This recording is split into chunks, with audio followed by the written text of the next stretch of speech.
Today is Wednesday, June 14th. We'll tell you about a history-making court date for President Trump and how he explained the classified documents case to his supporters. Also, what's getting more and less expensive for Americans ahead of the Federal Reserve's next interest rate decision. Plus, some new data about moms in the workforce, why some popular websites were down this week, and another new champion. Hockey fans are celebrating a team that just won its first ever Stanley Cup. Those stories and more news in today's episode. Welcome to The Newsworthy. All the day's news in around 10 minutes. Fast, fair, fun, and on the go. I'm Erica Mandy. Thanks so much for being here. You ready? Let's do this. Former President Trump officially turned himself in and was booked on the first federal charges ever filed against an American president. And then, as expected, he pleaded not guilty to all 37 counts. Remember, he's accused of hoarding hundreds of classified documents, including ones that had nuclear secrets and attack plans, and refused to return them to federal record keepers. If Trump is convicted, he could face years, even decades, in prison. Outside the courthouse, a crowd of Trump supporters protested the indictment, while Trump opponents came to celebrate it. There was also a huge law enforcement presence out there, but no major security incidents were reported. After the hearing, former President Trump held a presidential campaign fundraiser in New Jersey, where he also gave a speech. He said he had a legal right to keep the records, that he just needed time to sort through the boxes to separate his personal belongings from the classified documents. Trump also said, once again, he was being treated unfairly by a politically motivated Justice Department. And then he promised that if elected in 2024, he would appoint his own special prosecutor to go after President Biden. There is already a special prosecutor looking into Biden's handling of classified records, but so far, no decision on criminal charges has been announced. Keep in mind, this is not the only criminal case former President Trump is facing. Remember, he was also recently charged in New York in a case related to hush money payments during his 2016 presidential campaign, and there are ongoing investigations in Washington, D.C. and Atlanta over whether Trump tried to undo the results of the 2020 race. In fact, Georgia authorities say they sent officials to Miami to check out the security yesterday as they prepare for their own security challenges in case of another potential indictment. To be continued. The Federal Reserve is set to announce its next policy decision today on the heels of a mostly positive inflation report. The Consumer Price Index, which measures what Americans pay for goods and services, came out yesterday, and it shows prices are up 4% last month from a year earlier. That is still higher than what the Fed wants to see, but considering that last June prices were up 9.1%, it's a huge improvement. In fact, it's the smallest yearly increase since March of 2021. Americans are especially starting to see some relief at grocery stores and gas stations. Other costs like rent, healthcare, and car insurance are still going up, but the overall slowdown could be a sign that the Federal Reserve's effort to control inflation is working. Fed officials have made 10 straight interest rate increases since March of 2022, and they've been meeting this week to decide what to do next. Most market analysts expect the Fed to hold off on any more rate hikes this month, then resume them next month. So stay tuned. The federal government says it's going to let hundreds of thousands of immigrants living in the U.S. stay here a while longer. The decision impacts people from El Salvador, Honduras, Nicaragua, and Nepal, who were first granted protection years ago. It lets them renew work permits for another 18 months. They'll also be able to keep Social Security cards and state driver's licenses, but the status does not actually lead to permanent citizenship. The reaction to this news is mixed. Some say the permits should not keep getting renewed, since the reason the U.S. offered the groups protection in the first place were emergencies that happened a while ago. Others wanted the protection to last even longer than another 18 months or to cover more people, including immigrants who have arrived here more recently. Overall, the Biden administration has added or extended these protections to immigrants from 16 total countries. Ukraine is getting another $325 million in new military aid from the United States. This is the 40th time the U.S. has taken supplies from its own stockpile to send to Ukraine. This latest package includes rockets, missiles, ammunition, communication equipment, and vehicles. It comes at a good time for Ukraine, especially since it's seen vehicles and other supplies from the U.S. destroyed on the battlefield recently. But Ukraine also says its new counteroffensive is going well, liberating at least 7 villages from Russian forces so far. NATO Secretary General also said Ukraine is gaining ground. And a prominent Russian military blogger says one of Moscow's high-ranking generals has been killed in battle. But Russia is not showing any signs of slowing down. Russian troops attacked the grounds of a church and an apartment building in Ukrainian President Zelensky's hometown yesterday. There were also attacks in the northeast and the south. And Russia's President Putin says his military has learned valuable lessons about how to succeed. To be continued. Around the world, this June has been hotter than any other June in decades. And that's saying something, since last June was the 6th warmest on record. But this year, there's an El Nino, which tends to be associated with warmer years. And since the last El Nino, a lot more greenhouse gases have entered the atmosphere. So NOAA says the summer could be especially warm. Already, there have been some historic heat waves in Puerto Rico, England, and Siberia this month. And starting today, triple-digit temperatures are coming to several Texas cities like Dallas, Houston, Austin, and San Antonio. And through the end of the week, it's at least going to feel like 100 degrees or more in parts of several southern states like Louisiana, Mississippi, Alabama, and Florida. Heat advisories are now in effect.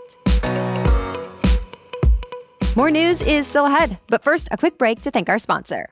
Some habits can be hard to stick to, but have you ever had certain ones that you start to crave because they just make you feel better? That's what the daily nutrition supplement AG1 has become for me.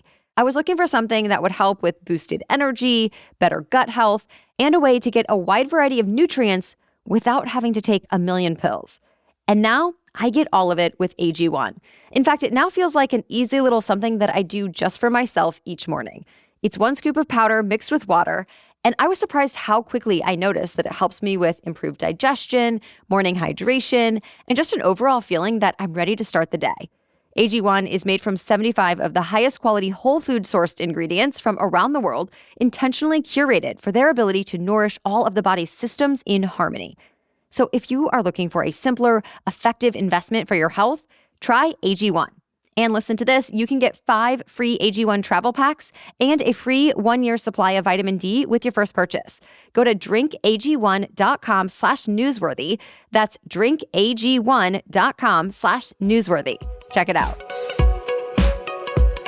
It is Flag Day in the United States, meant to celebrate the symbolism and history of the American flag. And today, the American flag turns 246 years old. Flag Day is not an official federal holiday, but a lot of people still commemorate the day by flying flags outside homes and businesses. Some hold parades or other patriotic events. Others choose to learn about the history of the American flag.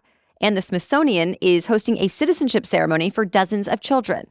President Biden issued a proclamation from the White House calling Old Glory a, quote, symbol of the American spirit that keeps innovating, building, and breaking boundaries. The U.S. military took another step to cut ties with Confederate figures. Louisiana's Fort Polk was renamed, so it's now Fort Johnson. That means instead of honoring Confederate commander Leonidas Polk, the base honors Sergeant William Henry Johnson. He was a black hero of World War I who received the Medal of Honor nearly a century later. Sergeant Johnson fought off a German night raid while he was stationed in France. He was hurt 21 times, but kept fighting back and prevented another soldier from being taken prisoner. He survived the war, and former President Theodore Roosevelt named him one of the 5 bravest Americans to serve in the conflict. Of course, this is just the latest renaming of many recently. Others include North Carolina's Fort Bragg, which has been changed to Fort Liberty. Fort Hood in Texas is now Fort Cavazos, and Georgia's Fort Benning is now Fort Moore. Several popular websites and apps were out of service yesterday because of an Amazon server outage. For hours, some major news organizations like the AP and Boston Globe were disrupted, and they were not able to publish breaking news updates. The outage also impacted New York's Metro Transportation Authority, Delta and Southwest Airlines, and apps for fast food restaurants like Burger King, McDonald's, and Taco Bell. And that's just a few of the thousands of customers who dealt with issues. Amazon's own Alexa and Amazon Music were impacted as well. The company says the root cause of the outage was tied to a function that lets customers run code for different types of apps, but it has since been resolved, and everything should be running smoothly today. A new Beatles record is coming out decades after the band broke up, and it's all thanks to artificial intelligence. Paul McCartney says AI was used to extract the voice of his old bandmate, John Lennon, from an old demo, so he could complete a song he was working on back in the 70s. McCartney did not say much more, but the BBC says it's likely an unfinished love song called Now and Then. The demo was apparently included on a cassette tape McCartney received from Lennon's widow, Yoko Ono, that Lennon apparently made shortly before his death. This new song is set to be released later this year. Well, first basketball, now hockey. The Vegas Golden Knights won their very first NHL championship, one day after the Denver Nuggets won their very first NBA championship. And just like the Nuggets, the Golden Knights did it at home.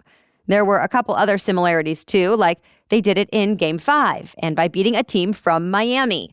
It's a big deal for the Golden Knights too, since the team did not even exist just a few years ago.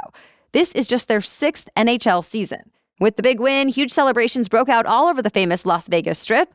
The big championship parade is also expected to travel down the Strip, though exact plans have not been announced just yet. That's it for the main news today, so now it's time for Work Wednesday, when we break down one interesting career or work-related news story every Wednesday. But first, this episode is sponsored by Rothy's. I'm pretty picky about the shoes I buy these days because I need them to keep up with me. This summer, my family and I want to travel, we want to attend fun events like monthly concerts in the park, and of course make time for outings with friends.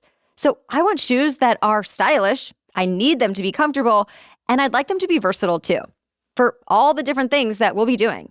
So no matter what summer brings me, I've realized Rothy's flats, sneakers, and sandals are my go-to when I need cute, comfortable shoes that also pair well with so many different outfits. I'm amazed at the quality and durability of all my Rothy's shoes so far as well. I've had a couple of them for years at this point, and they still look and feel great. They're not only made to last, they're also machine washable. I love that everything at Rothy's is also sustainably made with their signature thread knit from recycled plastic bottles. I mean, over 158 million and counting have been used. So for stylish and comfortable shoes, shop Rothy's. Get $20 off your first purchase at rothys.com/newsworthy. That's ROTHYS, rothys.com/newsworthy. Now back to Work Wednesday. Well, something unexpected is happening in the labor market. The share of women with children in the workforce is now well above where it was even before the pandemic started. It's true, even though during the height of the pandemic, about 2 million working moms had to leave their jobs, mostly because there were fewer childcare options. Well, now the latest data shows more than 75% of American mothers are working. A lot of what's driving the rebound is remote work. Many parents tell news outlets like Axios and Fox Business that working from home gives them a level of work-life balance that wasn't doable before. That said, there are still some inequities. Data shows the number of women who don't have a college degree and are less likely to be working from home have not rebounded in terms of returning to work as much as those who did go to college.